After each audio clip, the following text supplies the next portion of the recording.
Welcome to Guide Guru. We hope this video helps. You're starting by getting essential prerequisites out of the way. Check OS version and available lock screen apps so you won't hit hidden limits. Once done, back up or note your current lock screen settings. This saves time if you revert. Now open Settings, go to Security or Lock Screen, and tap the entry labeled Lock Screen app. This takes you to the selection area where you'll pick a new app. Move deliberately. Permissions prompts will appear next. You'll now select and configure the app.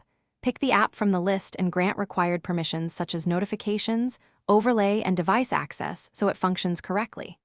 Once selected, open the app's configuration panel to customize widgets, shortcuts, swipe behavior, and security options like PIN or fingerprint.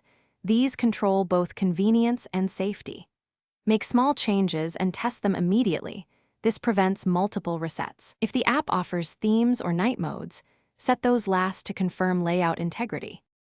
Finish by locking the device and testing every element. Unlock flow, notifications, shortcuts, and security checks. If something fails, don't panic. First revoke and regrant the app's permissions, then restart the device. That resolves many permission and overlay issues.